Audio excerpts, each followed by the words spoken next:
Di ko naman akalain na hindi ko rin inaasahan pa. Narito tayo ngayon upang matunghayan ang nagiinit, nagbabaga at talaga namang usap-usapan at nagtitrending na latest issue ni Ate Erica. Sa pagpapatuloy ay narito muli si Kalingap Val Santos Matubang upang pag-usapan ang issue sa pagitan ni Ate Erica at ng kanyang pamilya, lalong-lalo na sa kanyang lolo na si Lolo Miguel. Sa pagpapatuloy ng ating istorya ay dito nga sinasabi ni Lolo Miguel ang mga sinabi sa kanya at ginawa sa kanila ni Ate Erica at ng kanyang kapatid na si Sheila May. Talagang sumama nga ang loob ni Lolo Miguel. Wala na sa akin. Bakit ay parang masamang loob mo sa papo mo? Ikaw nang magsasabihan ng mukhang kwarta, ganyan. Aba, anong kwarta mo bigyan sa akin? At sasabihin nila, Sino may sabi mukhang kwarta ka? si Sheila May. Mukhang kwarta ka daw? Itong tanda kong ito, sabihin ako lang ganyan. Walang kaugali. Grabe naman. Hindi dapat bilang isang apo, huwag magsalita ng ganon.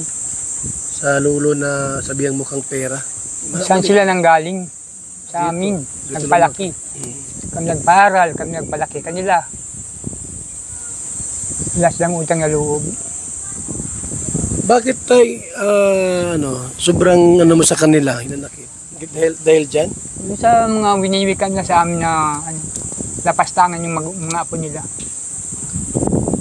Lapastangan nila kami yan. Kaya ayaw ko na. Mas hindi kayo magkasurundo. Hindi ko hinagad na magkaayos pa kami. Maski yung ina niya. Yung ina wala din namang sana. Anak mo yung ina? Po. Pero bakit ayaw mong anak mo? Hindi nga po marunong magpangaral sa anak. Dapat isang magulang, pangaralan yung anak niya para matuwid. Matuwid yung mga anak nila. Wala. Kampi pa. Kampi pa dun sa anak.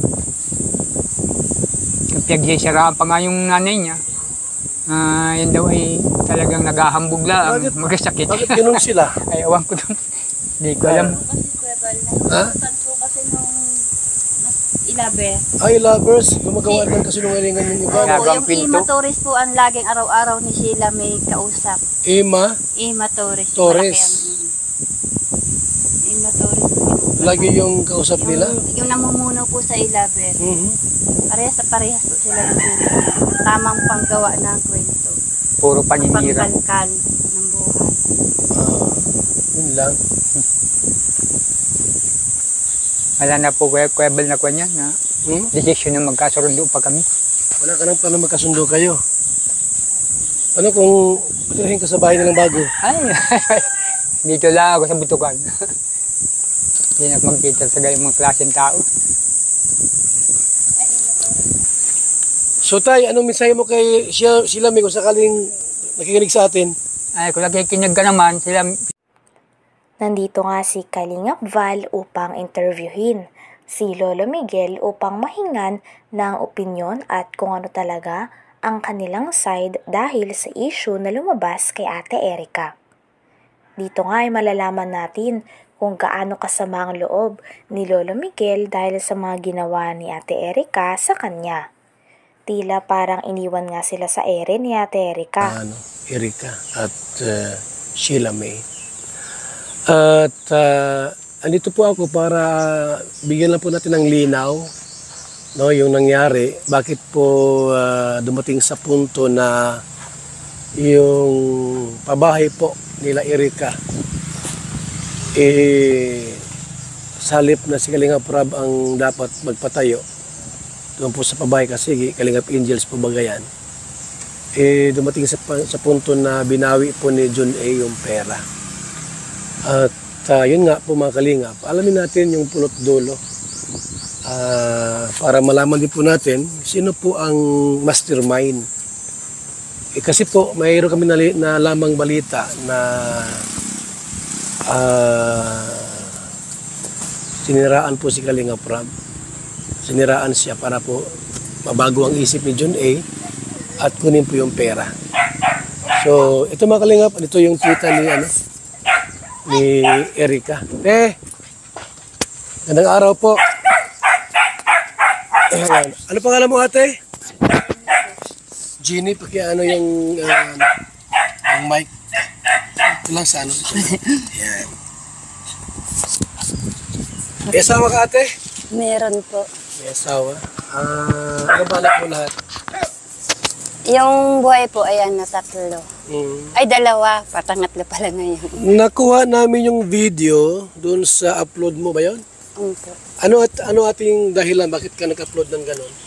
Kaya nag-upload po ako noon kasi yung nga po mga naririnig namin, yung mga text sa social media, na ano po ako, gusto ko pong mapaano po sa tao, mga nakakakilala po sa amin kasi nakakahiya naman po, baga po. Gusto ko po linisin naman na hindi totoo yung mga paratang sa amin. Ano yung mga paratang sa inyo? Yung gaya po nung sinabi po sa amin, na text po sa amin na kami daw ay mga gutom na aso. Sino nagtitik sa'yo niyan? Galing po yun sa mga grupo po ng e-lover. Tinix kayo? Oho. Ano pa yung mga paratang? Sabing isang pitik lang daw sa amin, kami ay tiklop na. Hindi ko alam. Nandito rin ang tita ni Ate Erika upang maghayag ng mga impormasyon na nalaman niya. Talagang dito nga ay makikita natin na marami palang tinatago si Ate Erika at ang kanyang ate simula nung nasa Kalingap pa lamang sila. Puro kasinungalingan pala ang naganap dahil kasama yon sa plano nila Ate Erika upang makaalis sa Kalingap at upang makakuha ng mga sponsor na direkta na lang na ibibigay sa kanila ang mga pera. Lolo po nila Erika at Sheila May. At andito po ako para bigyan lang po natin ng linaw yung nangyari. Bakit po dumating sa punto na yung pabahay po nila Erika sa halip na si Kalingap Rab ang dapat magpatayo doon po sa pabahay kasi Kalingap Angels po bagayan. Dumating sa punto na binawi po ni John A. yung pera. At yun nga po mga Kalingap, alamin natin yung pulot dulo para malaman din po natin sino po ang mastermind. Kasi po mayroon kami na lamang balita na siniraan po si Kalingap Rab. Siniraan siya para po mabago ang isip ni John A. at kunin po yung pera. So, ito mga Kalingap, ito yung tita ni Erika. Gandang araw po. Ayan. Ano pangalan mo, ate? Jeannie, pakiano yung mic. Ito lang sa ano. Ayan. May asawa ka, ate? Meron po. May asawa. Ano balak mo lahat? Yung buhay po, ayan na 3. Ay, 2. Patangatlo pala ngayon. Nakuha namin yung video doon sa upload mo ba yun? Opo. Ano ating dahilan? Bakit ka nag-upload ng ganon? Kaya nag-upload po ako noon kasi yung nga po mga naririnig namin, yung mga text sa social media, na ano po ako, gusto ko pong mapaano po sa tao, mga nakakakilala po sa amin kasi nakakahiya naman po, baga po. Gusto ko po linisin naman na hindi totoo yung mga paratang sa amin. Ano yung mga paratang sa inyo? Yung gaya po nung sinabi po sa amin, na text po sa amin na kami daw ay mga gutom na aso. Sino nagtitik sa'yo niyan? Galing po yun sa mga grupo po ng e-lover. Tinix kayo? Oho. Ano pa yung mga paratang? Sabing isang pitik lang daw sa amin. Hanggang dito na lamang muna ang ating nag-iinit, nagbabaga, pinag-uusapan at talaga ng mga nagtitrending na latest issue ni Ate Erika. Maraming salamat sa inyong panonood. Hanggang sa muli. Bye!